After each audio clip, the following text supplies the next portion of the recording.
Hi, everybody. Welcome to the October SJAA Imaging SIG meeting. And tonight we've got Gary Lopez talking about, I guess, the art of astrophotography. So, Gary. Thank you. Hi. Hi. Thanks for the invitation to speak. Thanks to SJAA for inviting me and for Hi for putting this together. Let me get my presentation started here. Let's see.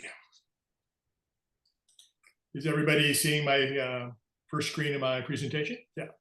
So as Hi said, tonight I'm going to talk about the art of astrophotography. For those of you that I don't know too many people on this tonight. I live in Monterey, California, which is about an hour south of you in San Jose. And I also live about 30 minutes south of me is Big Sur and the Ventana Wilderness. So this title screen you're looking at is from that area. If some of you may recognize the Bixby Bridge, which is sort of this iconic structure down in Big Sur. I wanted to show this first. I took this image last summer because I'm not sure you guys are all aware. Some of you may shoot RGB and look for dark skies. And this is a place where you can find it. In this title screen, see this road cut? I don't know if you can see my cursor over here. That road cut is Hurricane Point. Everything south of there for about 30 or 40 miles is Border 1. It's dark. And so this is a place you can take your gear, if you can transport it, and get dark skies and you just have a wonderful time. And as long as it's not windy or foggy, which is sort of characteristic of Big Sur, but it's close to you guys, maybe an hour and a half, hour and 45 minutes, you have dark skies right there. So for those that I don't know on the presentation tonight, you can see my work at Astrobin. I've been at Astrobin since about 2017. This is my page. You can go take a look. I'm going to show some images tonight, but if you'd like to see more of the stuff I've shot, this is a place to see it. I've been there a while. So Sal made me an ambassador a few years ago. So I'm actually representing Astrobin on occasion. But in addition to working on that part of Astrobin, I also started the Fine Art Astrophotography group at Astrobin in 2020. It's got about 400 members now, lots of images.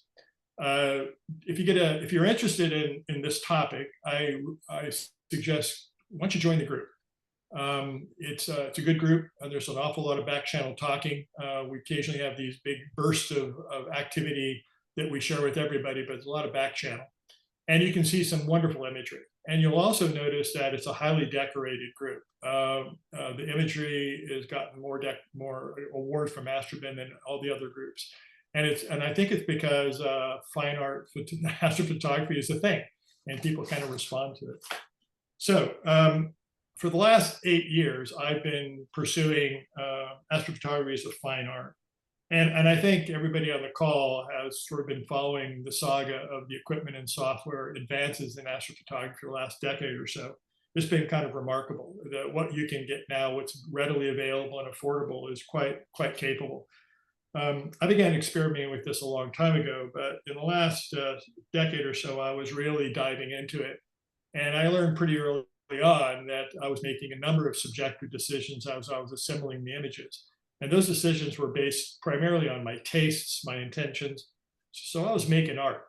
And so I leaned into that and really chose to pursue really an exploration of astrophotography as a fine art, given that fine art photography has been around for at least 100 years. And there's a lot of approaches people take, techniques. And I thought this is a good time, if this is just sort of becoming possible for the general public to dive into this, really start to explore those things and see how they apply to astrophotography.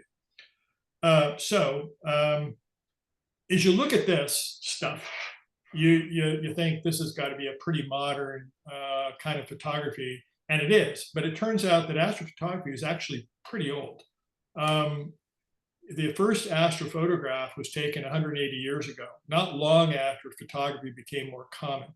This is probably the first astrophotograph taken in 1840 by John Draper. Draper was an MD. He was a chemist. He was a philosopher. He was a really erudite guy. And he built himself a telescope. And he took this image of the moon with a daguerreotype, which is a piece of polished copper plate, and you coat it with a photoactive silver, and you get a direct print. And it's a little crude, but if you dive into it, you'll see it's got a lot of detail. It's really quite amazing. And so photography improved over time, optics improved over time. So we're going to jump forward 40 years. This is John Draper's son, Henry. And Henry, like his dad, got into this pretty early. His dad was into it, so was Henry. Henry was also an MD, but he was an avid amateur astronomer. So what you're looking at is Henry sitting in the observatory he built with the telescope he built. And at this point, the photographic technology had improved. So we had a box camera and photographic plates, emulsion covered plates. And he started taking pictures of deep sky objects. This is his first. And I think this is maybe the first deep sky object nebula that was taken with it was the first astrophotograph. And this is Orion. And you can see it's, again, pretty crude. But he wasn't able to track. He was trying to make these long exposures without tracking. So needless to say, it was a little bit smeared. So at this point, things are moving forward, but still there's nothing, if you're an artist, you're seeing that you're really going to be able to work with here. So let's move forward another 40 years. Now things are improving. The instruments are getting much more capable. So you're looking at in the middle there, the Hooker telescope, Mount Wilson. An enormous instrument, 100 tons, 100-inch primary mirror, remarkable instrument. And the guy on the right is Edwin Hubble, who's steering it that night. He used this instrument a lot. It was the largest telescope on the planet from about, I think, 1917 when they built it until almost 1950. And this is one of the primary instruments that was used by Hubble. The image on the left is one of his famous shots of Andromeda, and you can see his writing all over this. It was this image and a lot of other data that he collected that really led him to the proposition that the Milky Way was not the only galaxy in the universe. There were lots more, and it all came out of this work. So again, you can see the camera technology and photographic technology has really improved in those intervening 40 some odd years. He's shooting on film now, but it's still not to a place where you might think you're going to make something beautiful or artistic or dramatic with it. That took a while longer. So we're going to jump forward, a big step forward, about 70 years. And I'm sure most of you, well, maybe not BJ's son, but most of you will recognize this image. This was the classic Pillars of Creation that was put out by NASA shortly after they got the Hubble Space Telescope working. Remarkable image, incredibly dramatic in 1995. I think everybody was just blown away with this. I know I was. So a couple of big technical advances made this possible, right? First of all, you got a telescope above the atmosphere. That's a big deal. So it's orbiting Earth. And it's a big instrument, actually. The primary mirror on the Hubble is not a lot smaller than the Hooker, actually. But the big deal is you can't run up to the Space Telescope and change the film. So they had to have a digital way of doing that. And the first charge coupled device cameras that were really capable were on board and are on board the Hubble. And beautiful, amazing filter technology was able to collect the emission spectra from each of the glowing gases and be able to assemble an image like this. So those two big advances made this possible. And for those of us who are interested in the arts, we're very interested because you can see just this image is just striking, beautiful, dramatic, but it's 1995. And this is exotic technology. So art wasn't happening yet. For me, I was, like probably many of you, I was really taken by this. But it turns out my infatuation with astrophotography happened a lot earlier. So 30 years earlier, 1963, this is my first astrophotograph. It's a picture of the moon, in case you haven't figured out what it is. I was 12 years old. I used my paper route money to buy a telescope. This picture of my 2-inch refractor there up in the top corner on the left. And I, like probably many of you that had the same experience, I remember like it was yesterday, taking that telescope out to the street corner in July of '63 and aiming at the moon and seeing the craters through that scope for the first time. And I was absolutely hooked. And then the rings of Saturn and then the moons around Jupiter, I was completely entranced. And it wasn't long after that I really wanted to capture what I was looking at so I could show people. And so I made a camera. And so that sketch there in the lower left is my sketch of my camera that I made in 1963. It was a shoebox. It was covered. The inside was with a shoe polish that made it so it wouldn't reflect, and a couple of opposing pieces of brass strips that I could hold a piece of photographic paper in place, affix it to the eyepiece, and then I put a cardboard flap over the front of the telescope to use as a shutter and began shooting away, taking 30-second exposures. And I remember, again, back then I actually had access to the darkroom at the high school. So running with my exposures to the darkroom and processing them. And I saw this and I was just so excited the thing worked. And then looking at it more carefully, realized it was awful. It was really smeared and kind of crestfallen. But at that point I realized 30 seconds was just too long, and the Earth was moving, the sky was moving because the Earth was moving, and I wasn't able to get a sharp shot.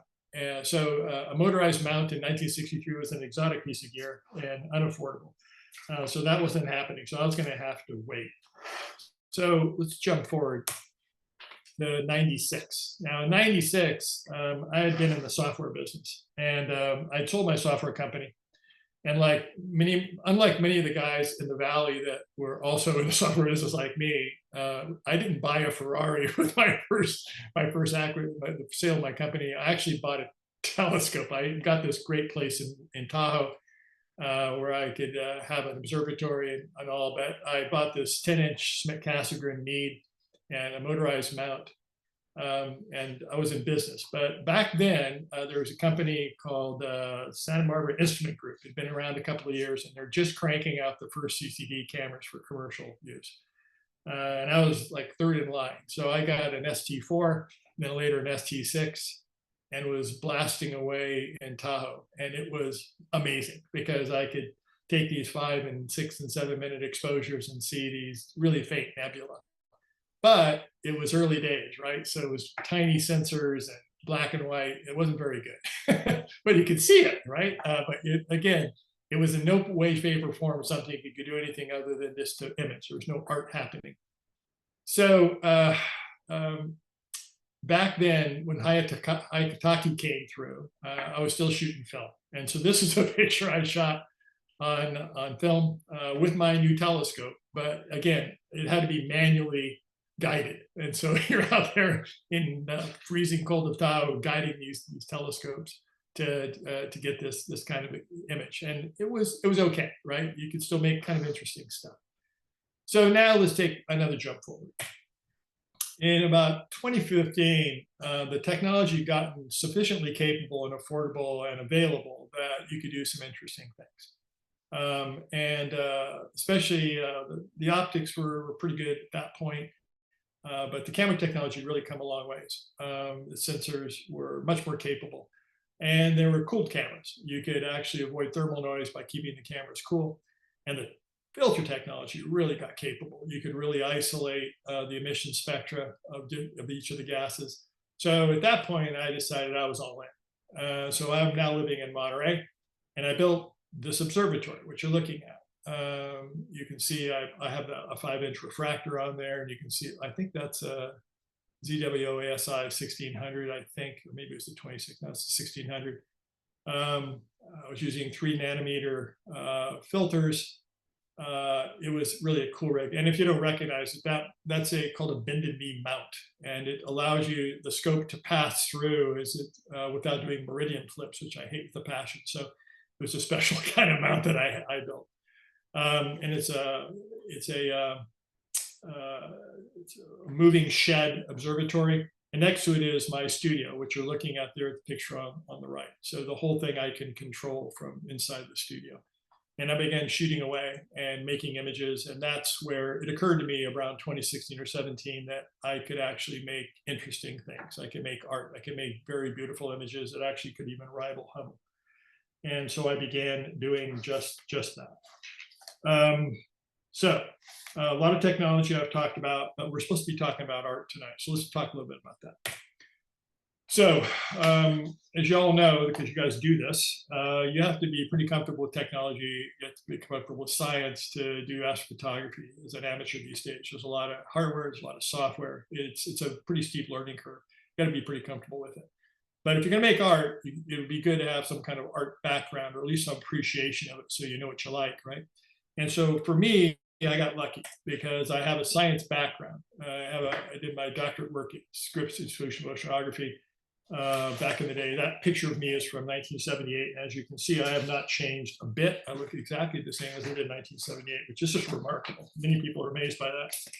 And I was at Scripps at UCSD for a long time. I was on the faculty there as a lecturer, and I did a lot of research, wrote a lot of papers, and did a lot of science. But additionally, I did a lot of art too. I actually studied painting and drawing in college and did it a bit, but an awful lot of photography and cinematography as well. And I ultimately was a producer and a director for a variety of groups, including Encyclopedia Britannica and the BBC, and I made the Cousteau films, Jacques Cousteau films, people like stuff like that. And so with that experience, I really learned about not only image making, but storytelling. And so the two sides that I need to do this, I'm fortunate to have. But having a career in this was really difficult. So I had to invent my own business. So I used what I knew to start a company called Archipelago that was all over actually it was in 7 locations. Ultimately, it was acquired by Harcourt Brace in '93. And I set it up here in Monterey, and we made books, and we made multimedia software and television shows and lots of different kinds of software. It was really cool. So all that together gave me a chance to really have what I needed to explore astrophotography as a fine art, both the technical side, but also the sort of the art creation side. Now, Hai and I have been experimenting for the last few minutes before you got here on whether or not I can play a video for you. I was going to play it because if you're interested in this subject of art and astrophotography, what you're going to find is, I learned pretty early on, is that you're mostly not going to be speaking to other astrophotographers about this. You're mostly going to be talking to your friends, your family, the general public. And you're going to find yourself telling the story of how you make this over and over again and having people scratch their heads about how that actually works. And so I did that for a couple of years and finally said, no, I can't keep doing this. And so I ended up making a small video to explain the process to the general public. So I was going to play it for you. But to play that video requires that I get off this headset and I move over to my computer mic. And so if you are patient, I'm going to do that. And we're going to take a risk here and see if it works. So I can play this video for you. So hang in there. Here we go. I'm going to stop sharing.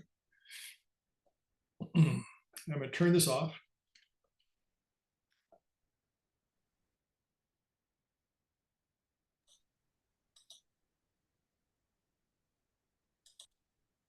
Now I should be on the mic. Are you hearing me? Well, we can hear you. Okay, we're in business. Hi. So you were worried. Don't be worried. We got this. Okay. Okay, let's see if this works. Hi.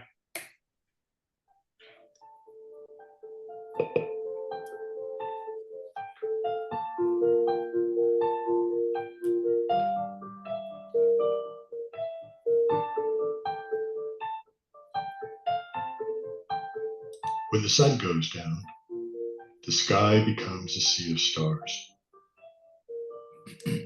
Mixed among the stars are patches of soft light that are so faint they're nearly invisible to our unaided eyes.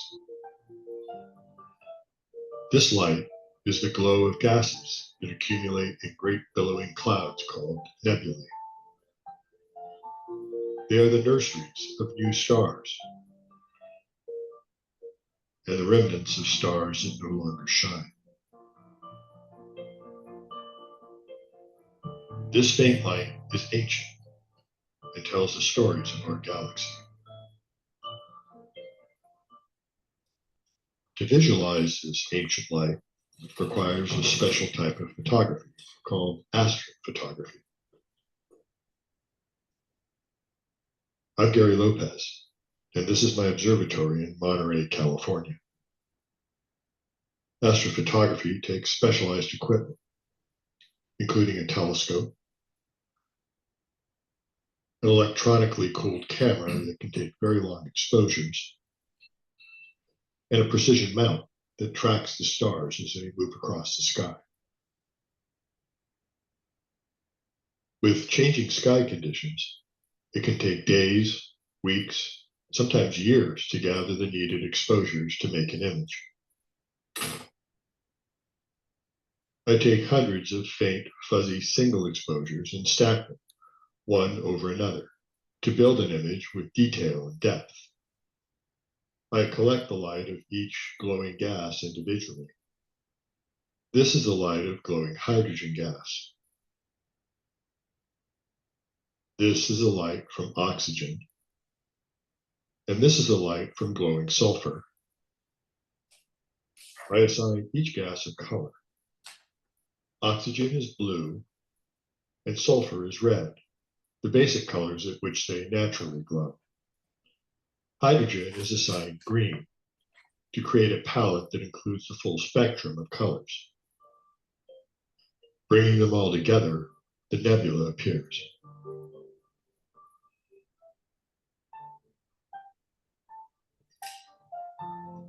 My goal in making astrophotographs is to create images that are beautiful and dramatic. I spent a lot of time experimenting with printing techniques and materials, striving to find approaches that capture the emotional impact of my images.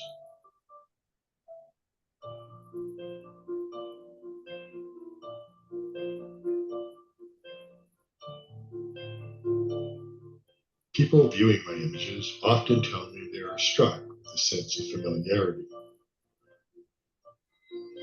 a connection they can feel but they can't explain. Since most of the atoms that make up our bodies were created in the fires of the stars, I've wondered if the feeling of connection is somehow an innate association with these images. Because like the planets and the stars, we are part of the universe. Perhaps my images are familiar because they are pictures of home.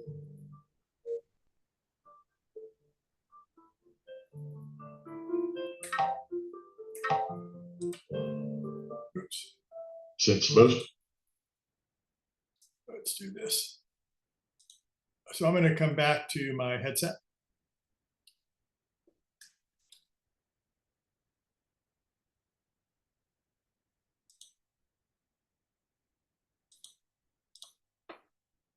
Oops.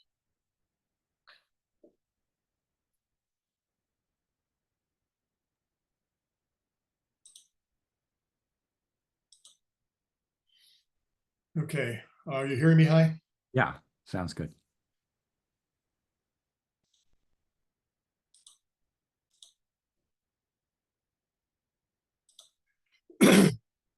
So in that video, so when your spouse says, you've been out in the backyard at 2 o'clock in the morning in the dark for 3 weeks, what are you doing out there? You can play them that video and it'll explain why you're out there at 2 o'clock in the morning. I've used it quite a few times. Many of my friends from that are at Astrobin have used this video to explain their activities in the middle of the night in their backyards. So in that video, you saw the creation of this image. You guys recognize this. This is a North American nebula, and you see a pelican up there in one side, you see Cygnus wall on the other. Probably like you, I do a lot of planning when I shoot. I plan for a long time, figuring out how I'm going to shoot it, why I'm going to shoot it, composing it, etc. But what I've found is that I tend to collect, the data comes in, I tend to stack and take a look along the way. And not infrequently, something will come along as I'm building this image that I didn't expect, and something worth pursuing. And so I find myself evolving what my intentions are as the data come in, and really kind of follow where the data take me. And that's the case of this image. As I brought this together, I found that the ridge from Pelican and that ridge from Cygnus Wall really framed this beautifully. And then the hydrogen sulfur at the bottom just really made a nice framing for this, with nice tension with the dark nebula through the center of it. But what really struck me was that enormous pool of oxygen there in the center. So this is narrowband, standard Hubble colors, but obviously I moved the tonal ranges where I wanted them.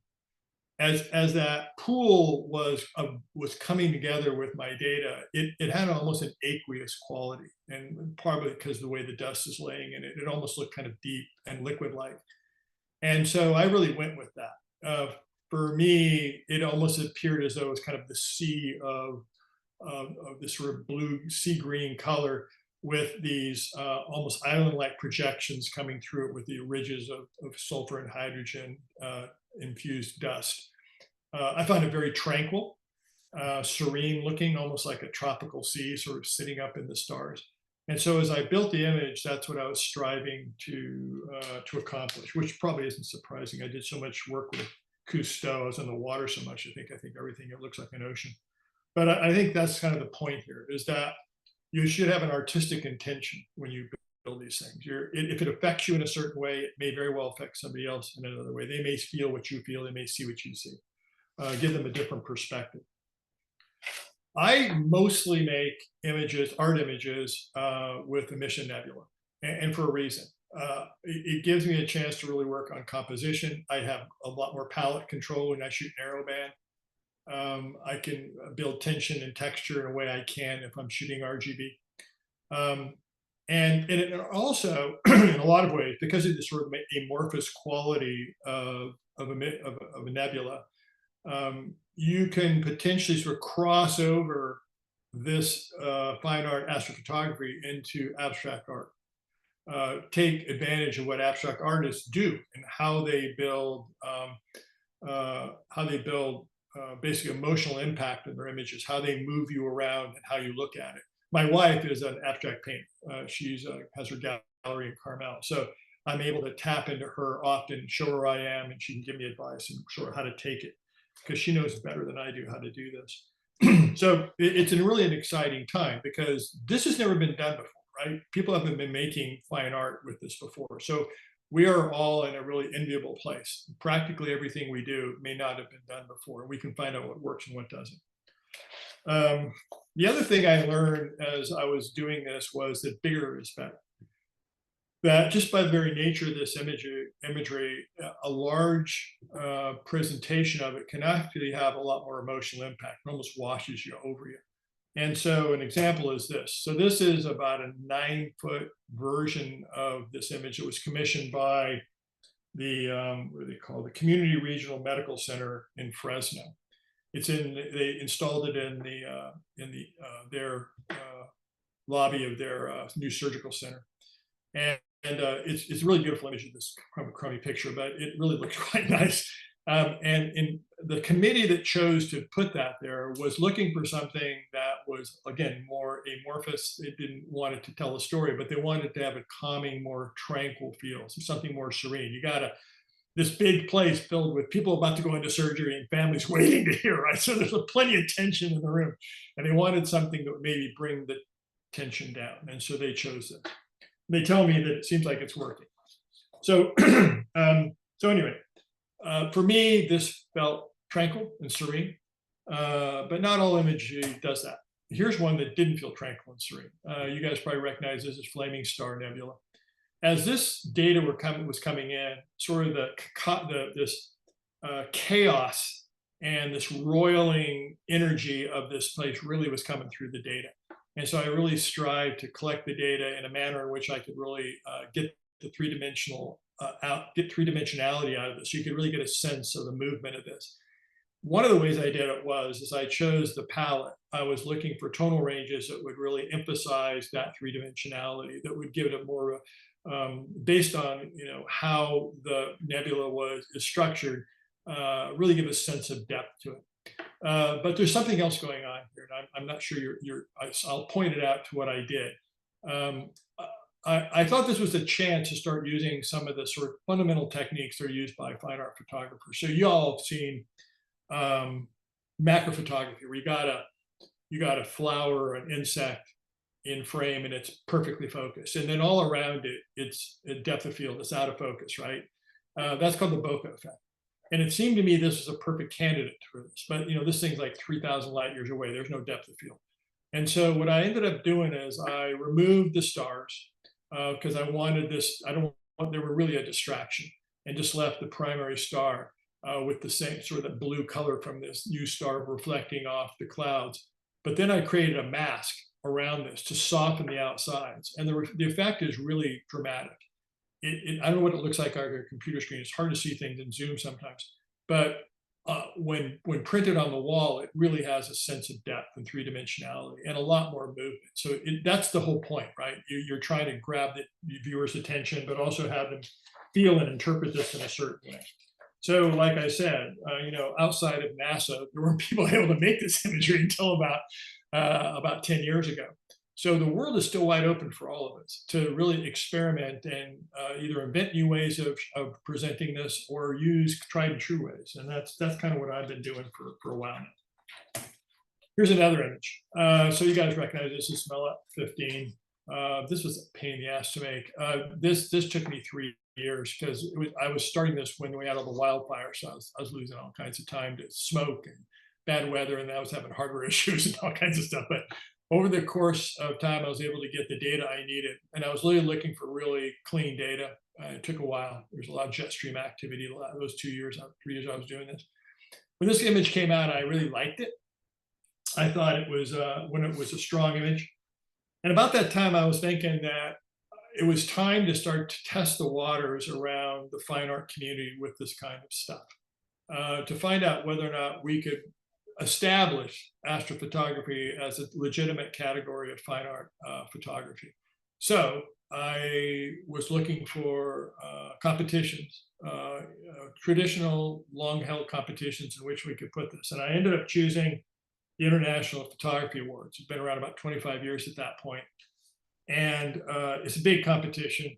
They have over 100 judges from 20 countries. They have a ton of categories, so there's plenty of space we could find something this would work. And I put it in the nature category. I think they had like 15,000 entries that year, not in just in nature across the board, lots of categories. And to my astonishment, it won. It took the nature category. And I will tell you, it's a good image, but the reason it won, I would be willing to bet, is because they'd never seen anything like this, not in those competitions. It was unusual. They'd seen astrophotography that was, Milky Way landscapes, but not deep sky stuff. And so it got established. And soon after, IPA actually put in a nature/astrophotography category because there was an awful lot of positive feedback from this. It got into the press and it got bounced around. It went everywhere. It was sort of the lead image for IPA for about a month or two.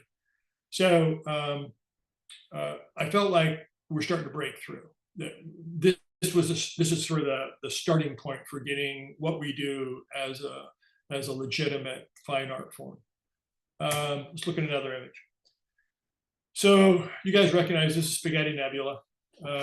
Really, this is one of the dimmest objects. I was doing 10 to 15-minute exposures to get these data. As it was coming in, I had some really, really good seeing, great nights. And I was starting to recognize there was all this texture and lattice work sort of structure to these hydrogen ribbons that I hadn't seen in other images. And so I began really striving to capture that. Ended up using it I probably captured 70 hours and used about 10% of it to make this image, trying to keep it as clean as possible. And so now composition comes into play here, right? Because I want to show that lace-like structure of this, but at the same time, I want it to be seen as the spherical shape it is. So this is the composition I chose, the framing, where you can really see that beautiful lattice-like structure of the glowing hydrogen. But you know it's a sphere just by what you're seeing on the screen. So it kind of works for me. But there's something else going on here. There's a lot of red, right? There's a lot of red. It's just dominant by red. And when you have an image like that, which has got so much monotone, you're looking for ways that you can really bring that color more alive. So what I relied upon is a technique I'd seen others use. So some of you may be familiar with Winslow Homer, the painter. In the late 1800s, 1898, I think 99 as well. He's a US-based painter, but he went to the Bahamas and he did watercolors for a couple of years. This is one of them called Palm Tree. And you can almost feel the wind going through the fronds of that palm tree, can't you? Whistling along. This painting is dominated by cool colors, that cool sea color. But look what Homer did right there. See that? That little spot of red, that's the storm flag.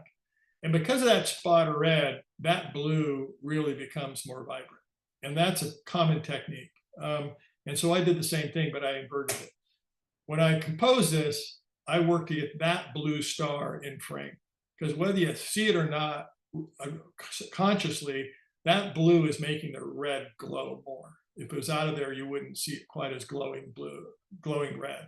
So I guess the point is that we're in a place in doing this that an awful lot of the artistic techniques that have been developed over the last 200 years, we get to apply them in this. And again, basically for the first time, really, in many cases.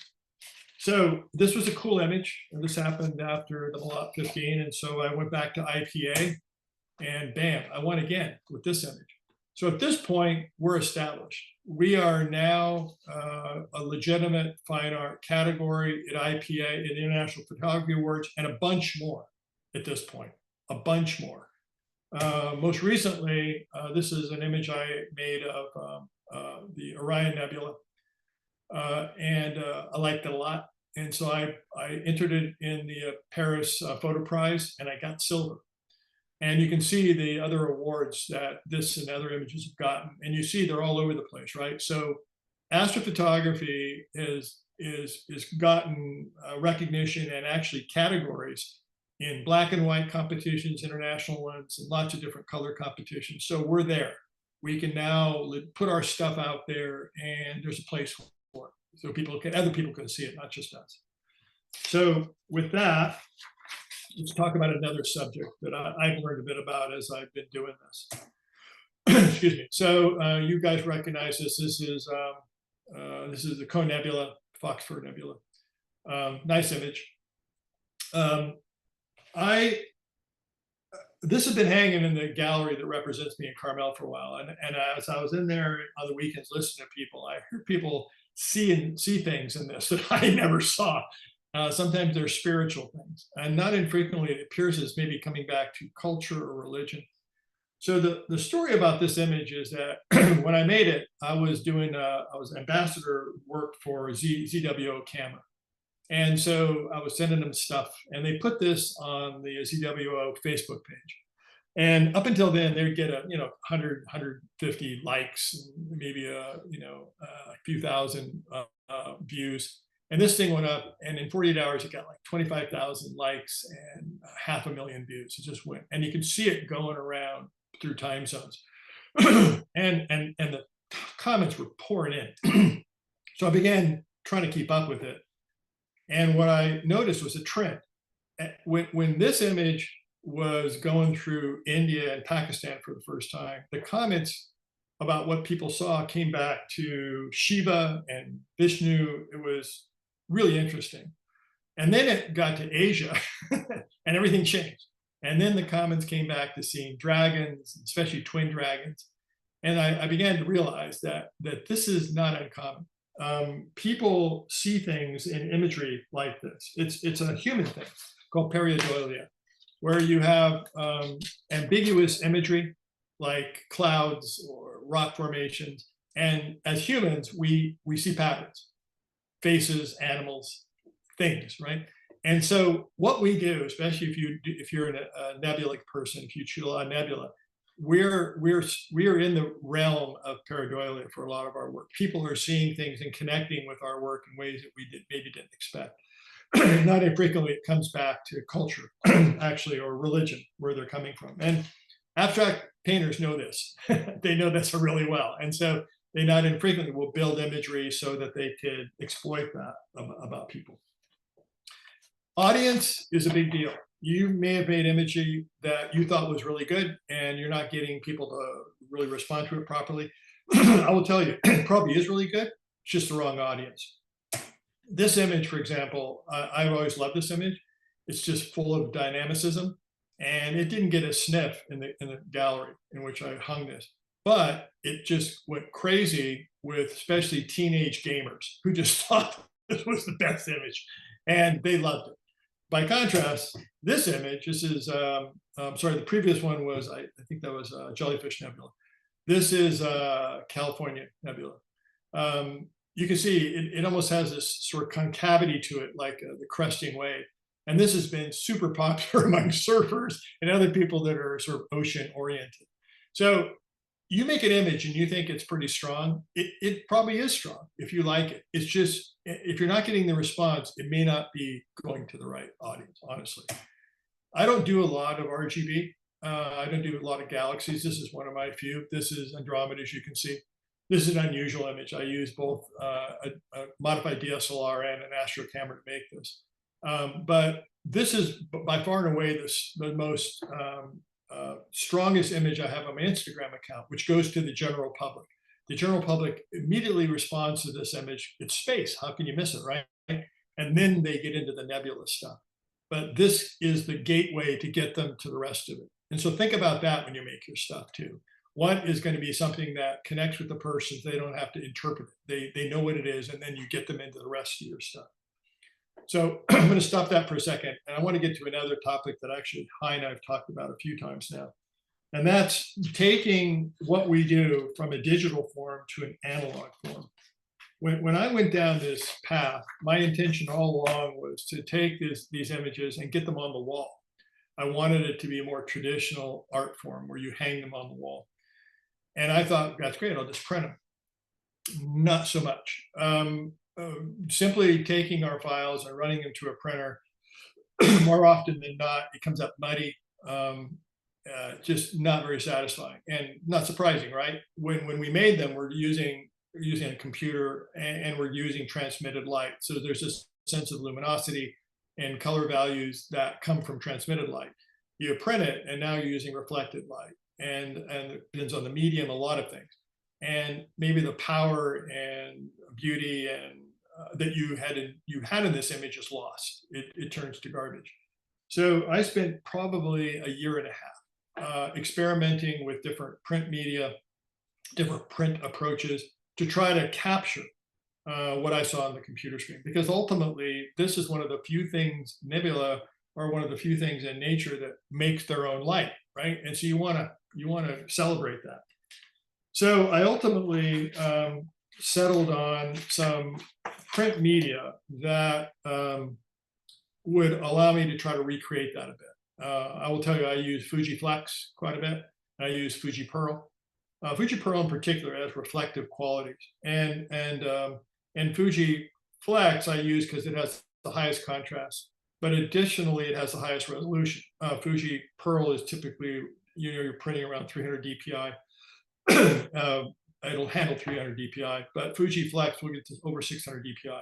But more importantly, I don't use traditional printing. I use an optical approach where you take the file and we go to analog immediately by projecting the optical image onto the print media and then processing with sort of old-fashioned chemicals, RA4 Kodak processing.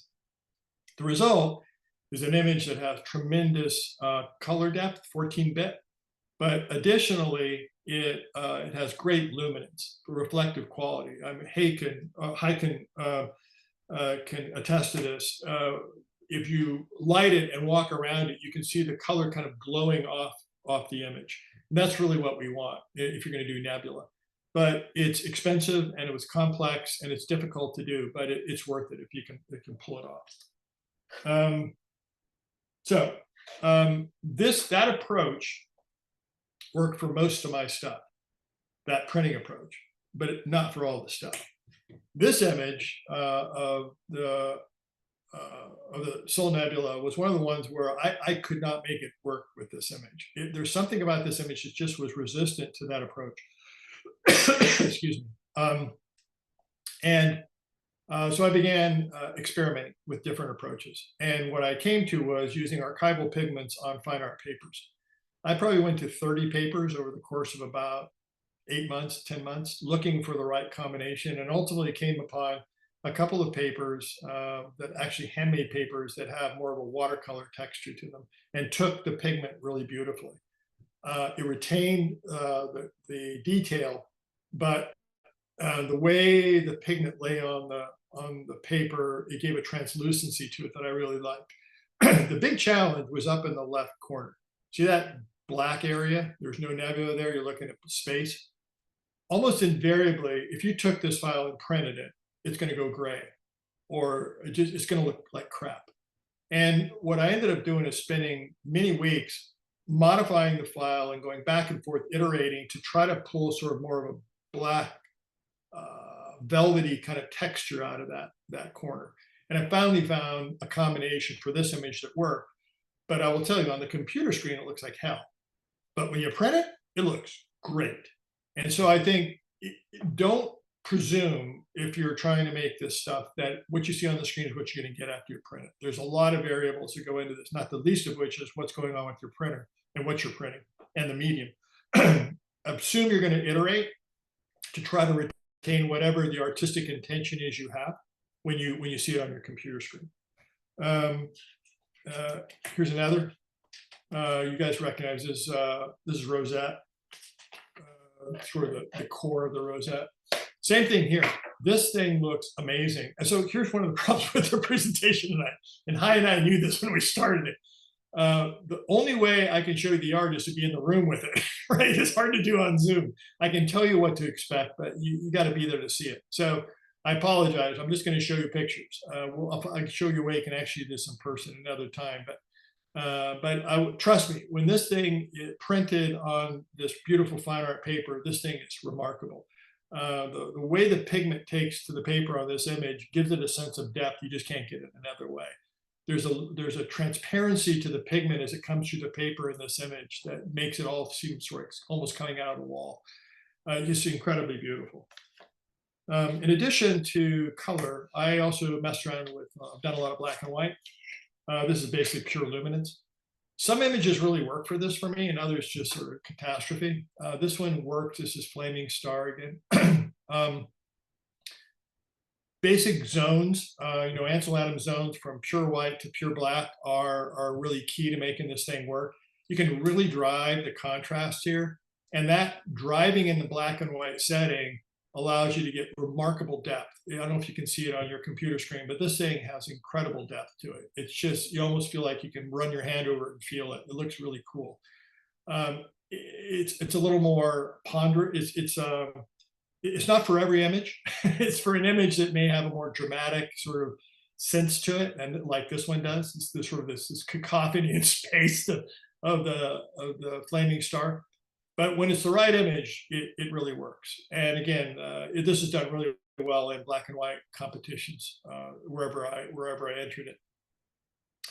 Now, about a couple of 3 years into this, I was really delighted in the luminance we have with especially emission nebula when we do this work. It's beautiful. It's beautiful colors and textures, almost this kaleidoscope, but it's always sitting in this sort of black shroud of space, right? And it just seemed like a shame that it wasn't in a sort of more of a sea of light. So I began experimenting to find out what happens if I took like this big black area here and I inverted it. I made it a sea of light. And so here's one of the first images in which I did that. You recognize this as Cygnus Wall. And what you can see here is I inverted the luminance. So all what was black is now white. But look what happened. And then I found a way in which I could retain the midtone, so I keep the color in it without having it go to crap. It's just a really weird process, but it works. And it prints great. But look what you can see here. You probably have never even seen this in typical shots of Cygnus wall. Look at all that structure that was lost in the inky blackness, all that beautiful and almost veil-like structure. It's there. It's just hard to see and sometimes invisible unless you do this. And the other thing that happens that I found is this remarkable depth that comes with this, especially when printed on watercolor paper. You can see how this is a natural for watercolor paper. It has a sense of depth that you just don't get in another way. It's really quite beautiful.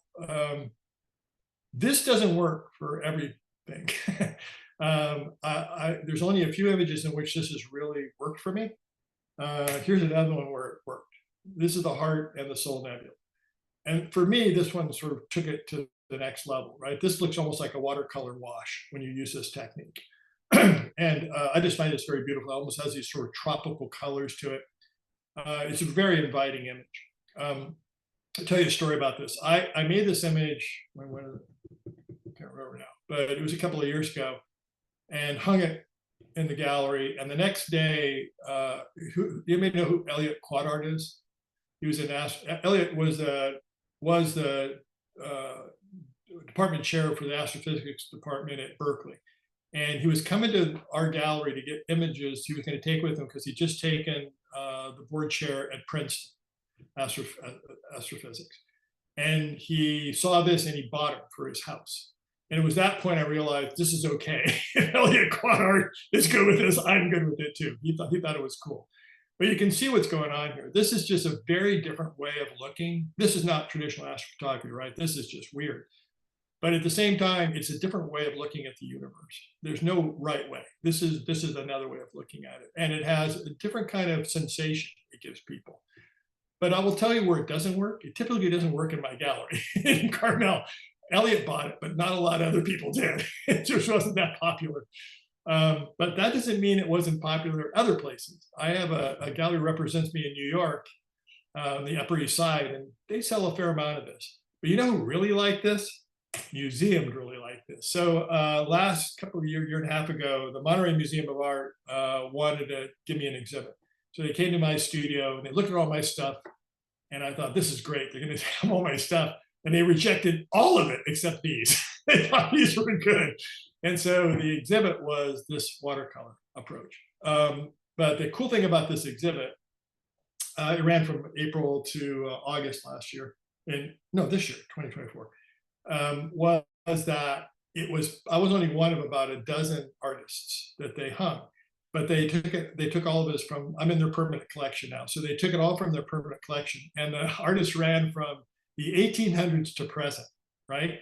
Photographers, painters, and they hung all this stuff. And in this, you could see the evolution of artistic taste from the 1800s to present. It's kind of cool to see. But even what the other thing you could really see is the technology change.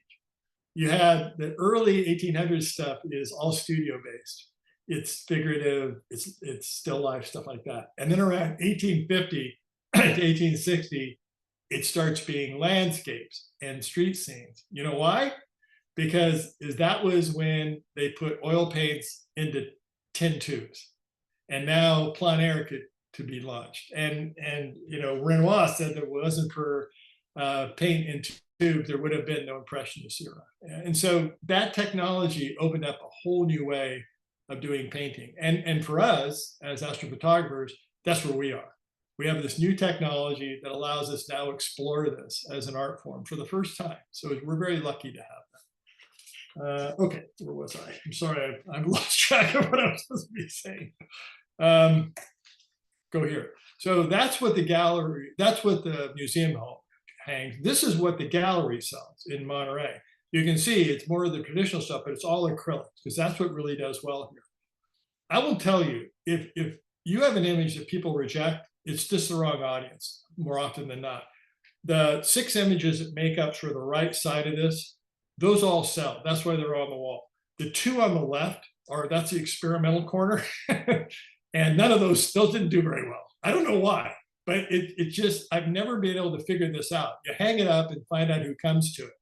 And I'm always surprised, but people's tastes are such that I haven't figured this out yet. I will tell you, don't, if you're not getting any attention, it's just maybe the wrong audience at the wrong time. Maybe people will come to it.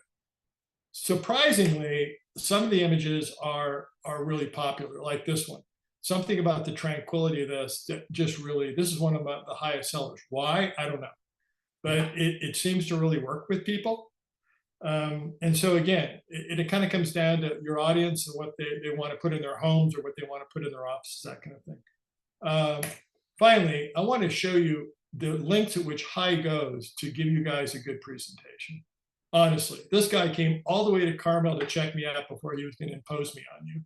So, you know, give him a pat on the back, because he didn't have to do that, but he came all the way to do that. And like High, if you come to Carmel and tell me you're coming, I'd be glad to meet you at the gallery. We can talk about this. I hardly ever get to talk to astrophotographers. It would be great to have you come and we can talk. We can get nerd out on astrophotography, but also you can see this stuff in person and see if you like it, you don't like it, you may give me some advice. That'd be great. If you don't want to come all the way to Carmel, I'm going to have an event. So if any of you are a graduate of MIT, the MIT Club, so there in the bottom of that text there on this slide, the MIT Club of Northern California has invited me to speak. I'll be at the Valley. The event's going to be at the Valley Research Park in Mountain View on the 20th of November from 6 to 8:30. It's for club members, but it's open to the public. They're going to start with the dinner, and then you're going to have to listen to me yammer. The thing is that I'm going to bring my work with me, so you can actually lay hands on it. You can see it in person. Unfortunately, you're going to probably hear me say the same thing, so you might be bored out of your minds. But if you want to see the work and not go all the way to Carmel, that's where I'm going to have this stuff next in November.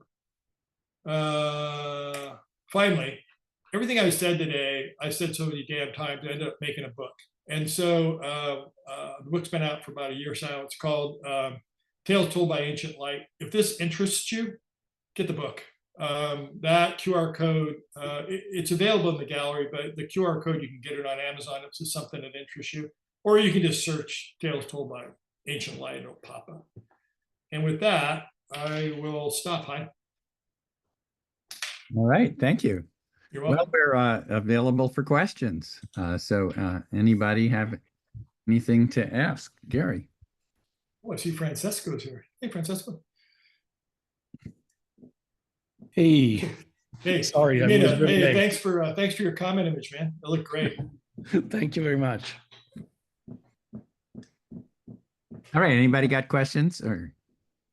Yeah, hi, my name is Seshadri. I was kind of curious about like what type of like, say, I know you're going to blend all the hydrogen, the oxygen and the sulfur, but is there like techniques on alpha blending that you use? Like how do you weight them to create the effects? Yeah, there's a few techniques I use. There's a number of different software tools I'm using for doing blending. Sometimes, honestly, there's times in which there's parts of the image where I want to have a heavier representation of one glowing gas or another based on what I'm trying to accomplish. And so I will use blending techniques, but sometimes I'll make multiple versions of the same image, and then I'll use layers in Photoshop to sort of blend in pieces so I get the kind of depth or texture I'm looking for as well. I'm not changing structures, but I'm looking for sort of levels of contrast I can't get with one pass. And so and honestly, I would tell you what it is, except it changes from image to image what I end up using based on what's working and what's not. I find that not infrequently, the data quality has a lot to do with it, but also the tonal ranges that I'm trying to accomplish. That might have a whole lot to do with it. Hmm.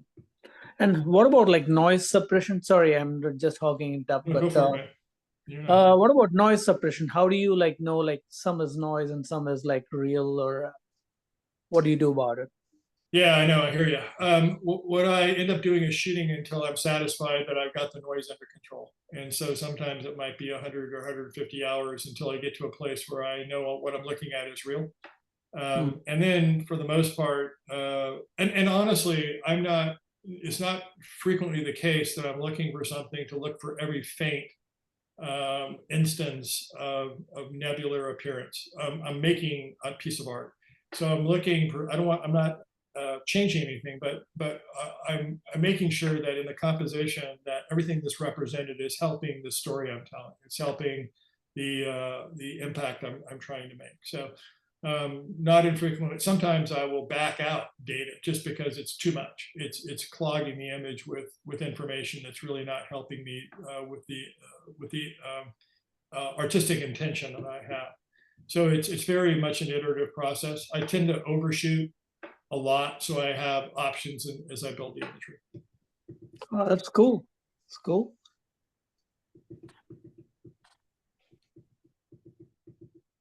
Well, let me ask a question then, Gary. So it sounded like you shot some of your pictures with a ASI 1600, which is like a 14 megapixel camera. And I know from being there that you have, pictures that are 5 feet tall. So does that work? Well, how do you pull that off? Yeah, so I think the 1600 is actually 25 megapixels, 20 megapixels, something like that. Isn't that right? I don't know what it is. How do I pull what? Not. I think it's like 35 by 4500. But yeah, what? Doesn't matter. Yeah. How do I pull it off? I will tell you. I've never had trouble with it. I know people worry about that. I've never had trouble with it. So just make it and it'll look good. And, if people stand a foot away from the image, they get what they deserve, or what do you think? Not at all. There's definitely a viewing range I'm looking for. I mean, that's just it. If you've stepped next to my stuff, it's not breaking down. It's not breaking down in the other direction either. I mean, there's an ideal viewing range for the size, to be sure.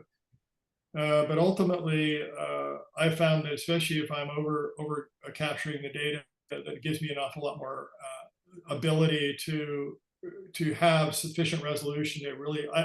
I've gone up to 15 feet, and it's been okay. It works okay. But to your point, like any image, I don't care unless you have detail that you want the viewer to see it 6 inches away for a 15-foot piece, which is rarely the case, right? It's not a puzzle. It's an image. There's a proper viewing range that you're really striving to create, and so yeah, that's I find myself not infrequently building an image around that viewing range, like the one in Fresno. I was there a lot, just trying to figure out just what the resolution needed to be so I could accomplish that. No one's you can't get close enough to that image to put your head in it. So yeah, that's an awful lot of this.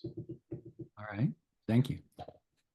So do you sell many images to astrophotographers, or is it mostly outside of that astrophysicist? Is it mostly the general public looking for beautiful stuff? It's mostly the general public. I would say I have the most diverse range of collectors in the galleries in which I'm represented. It's been, I had a couple who were celebrating their 60th wedding anniversary. They're both in their mid-80s, by an image to commemorate their marriage about 3 weeks ago. And I had a guy who's in his mid-20s who's a mechanic at Toyota in Salinas by one of my images and so it's all over the place. Occasionally I have an astrophotographer come in. I mean, my stuff is kind of unusual. Like you were saying, you can make good images, but ultimately getting it to the wall, that's the hard part. And so sometimes somebody's willing to buy my stuff because the effort to get it to the wall is it's ridiculously expensive and difficult. They don't want to deal with it, but they'd like to enjoy that kind of image. Harris, go ahead. Hi, I just want to say thank you for coming and talking for us. I'm a little late to the talk here, and I don't know if you've answered this question already, but do you have any recommendations for companies that you use? And have you printed on any other materials besides paper, like glass or metal? I printed on all materials known to man, I think, at this point. And I've settled on, so part of the intention of the media you choose for printing comes back to the audience or the usage. So I printed on metal. Yeah, I'm not a fan of it. I don't like sublimation. I don't, it's just or second order. And I find the colors to be a little dead on metal. However, I did have a project in, what was it? Kansas City, where it was going to be hung outside. And so, yeah, I went to, no, sorry, it was Dallas. It was going to be hung outside. So we printed on metal because it was going to be hung outside. It was going to be moved around as a public facility. So that was the right way to go.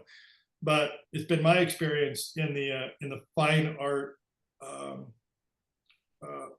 arena that that metal doesn't fly. That people are looking for, that acrylic prints tend to be what people are looking for, but that depends on where you are. On the West Coast, acrylic prints are favored. If you go up and down from LA to up and down, you're gonna find acrylic prints and fine art all over the place. However, if you go to the East Coast, if you go to New York City, you see a lot less of it.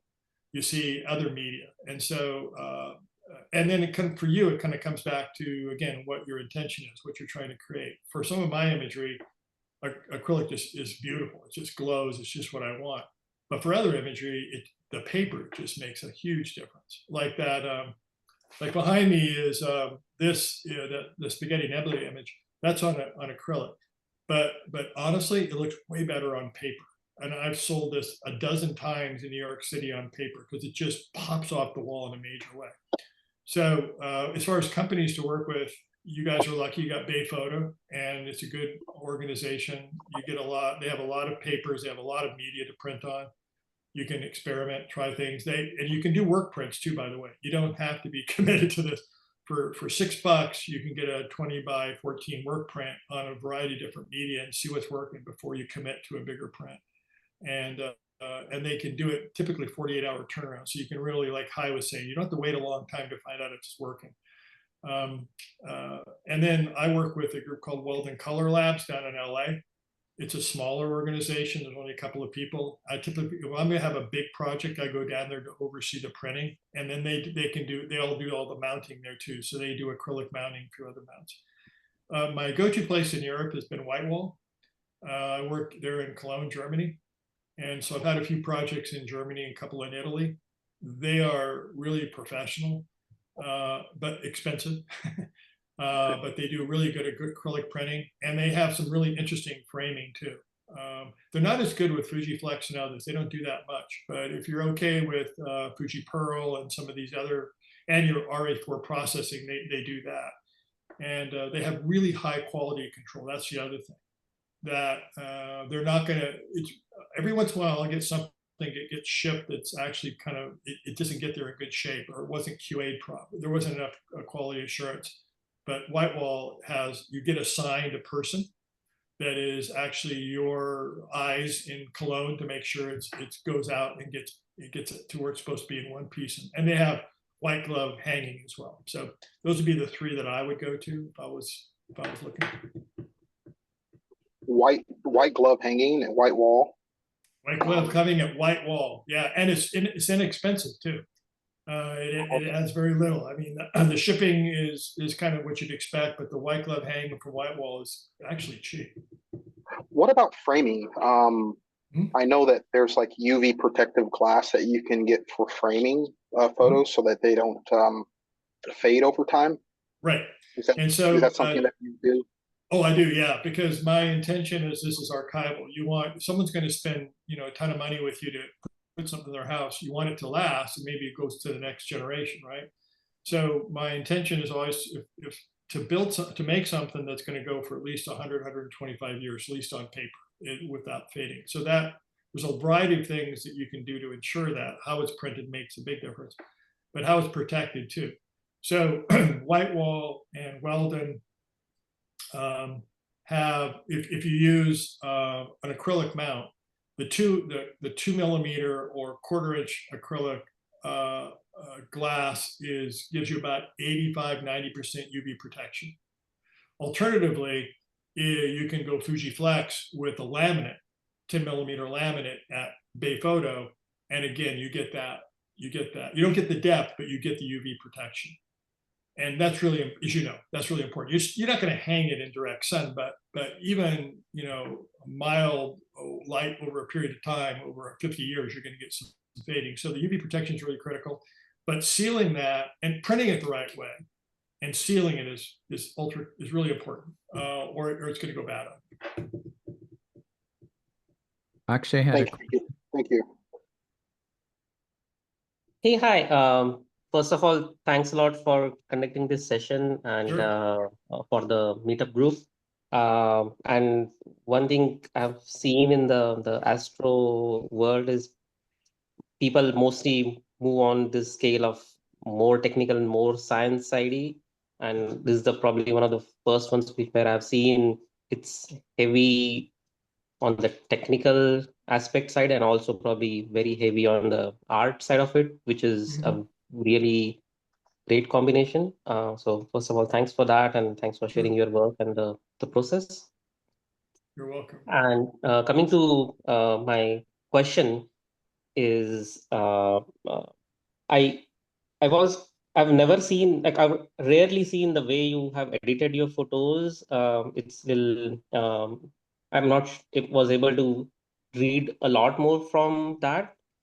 Is it possible for you to maybe take one of your photos, for example, and if you can walk through from since you have taken the photo till the final image, in terms of like what I saw is you have done a lot of dodging and burning. I see a lot of probably luminosity mask. I see a lot of layers being used, and maybe some of the tools probably even getting the stars out of an astro image. And this doesn't even look like an astro image to me. And I could not even, when you say any of the mission nebula and other DSOs you mentioned, I could not even connect.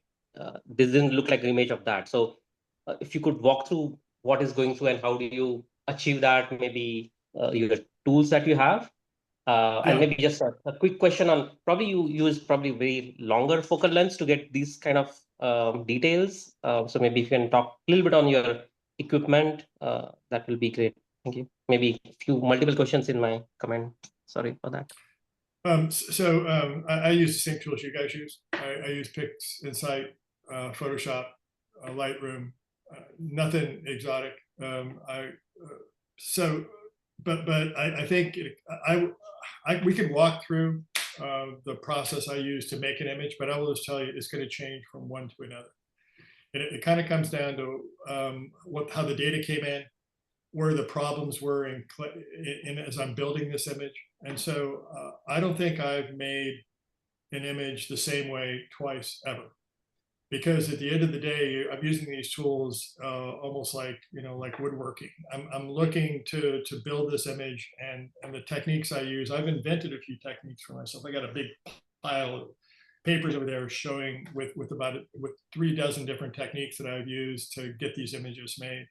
So we could walk through one, but it won't be relevant to any other image I made. It really won't. And I think that ultimately, to make this kind of work, you really need to be facile with the software tools, and you have to and the planning of how you collect the data, and then go from there. There's just no other way. I remember when I was starting out. Well, and actually, if you work with other people, so I don't see, is Alan Pham still a part of your group? I don't know if Alan's still there. Alan, but when he was doing a lot of this, he and I used to work together. And so we would share techniques all the time. And Alan would figure out something, I'd figure out something, and we did like that. If you have other folks you can work with, that may be a way going forward. Me simply showing you one, it's not going to help you that much. But working together, sort of, especially if you have sort of common artistic intentions in building this, that can really be useful. All right. Awesome. Good. Thank you. Yep. Anybody else before we close the meeting? All right. Well, Maybe before you close the meeting, Sorry. Go ahead. Sorry. So just one question maybe regarding the meetup, like I mentioned about working together. Do you have any for this meetup outside in-person sessions where people go out and take photos, maybe drive somewhere and Oh, do some no. astrophoto. So I'm new to this group, so I'm not sure if you, not Oh, yeah. particularly you as a group. Yeah. No, I've never done that actually. I've done 99% of my work here at my observatory. I rarely go, other than like that Bixby Bridge shot, this and that. I mostly just I'm working here, honestly. And the only other place I've also got, like a lot of people, I have Telescope Live account, so I can do southern hemisphere stuff, get data from this. And I also have a couple of colleagues, one in Australia, and where's the other one? Anyway, and so I'll work with people that way. But no, I rarely, I don't go to those things. I only work here. Yes, as Francesco said in the chat, the SJAA does have sessions like that. They're advertised on the Astro Imaging email list. Yeah. And so I don't know if Akshay, if you're on that email list, but if you are, you'll see once a month or so, if the weather is good, Glenn Newell leads that. And anyway, so you look on the SJAA page, and you can send a note to that mailing list or join the mailing list. By the way, for anybody who's not on that mailing list, if you try to join the mailing list and you don't, it asks you to give a reason why you're joining. And I'm the guy that approves the people, and I'll approve any reason, but if it's blank, I don't approve it because of spam. We do get some spam every now and then, and the spammers, for whatever reason, just try to join the list. So just give some reason, like I like astrophotography, and you're in. So anyway, so can you I share? have one more question. 1 second, let me just answer no, no, that quick thing, and then go ahead. It's just SJA.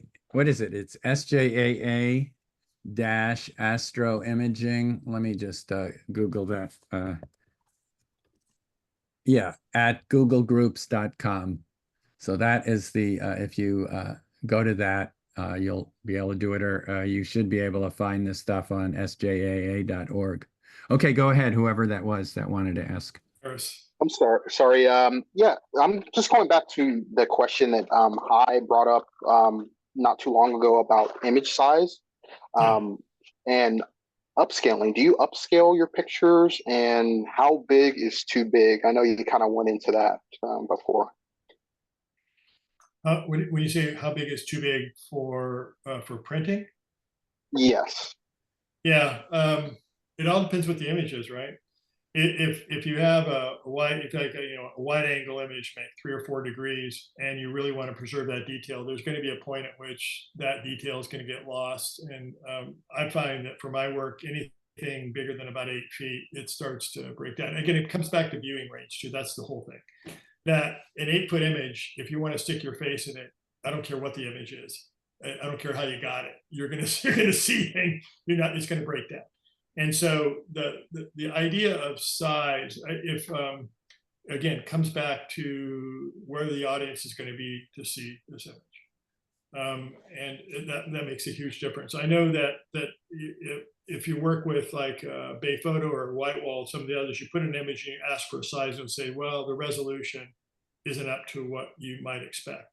And that's true if we're trying to make a map. But if we're trying to make a piece of art, the viewing distance really matters. And it doesn't matter if it breaks down when you got your face a foot from the image. So all I would propose is that it really comes down to the viewing distance from that image. It really matters, and what the image is.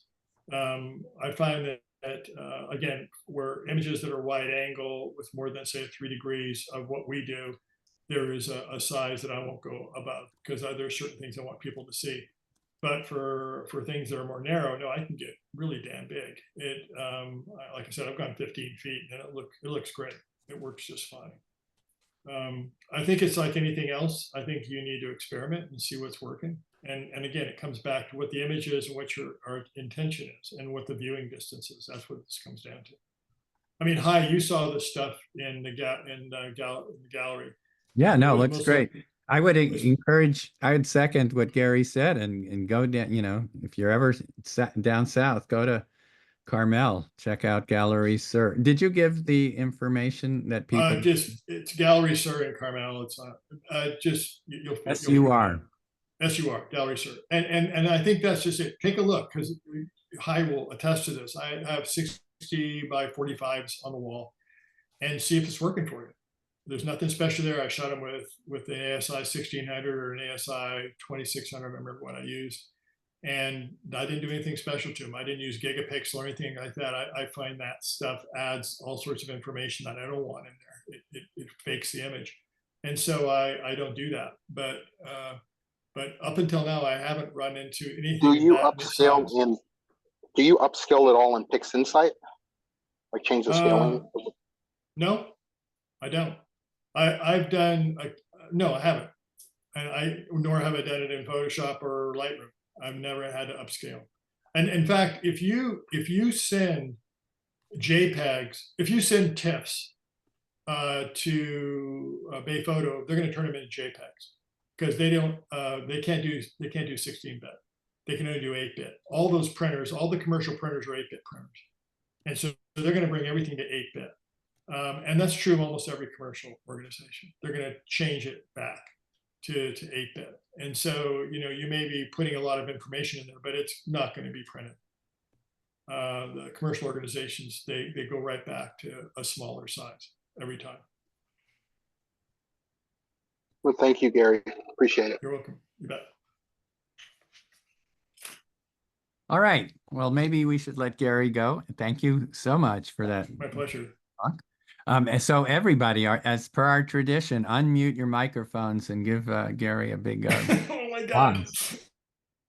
Woohoo! Thank you. Thank you. Thank you. Great job. My pleasure.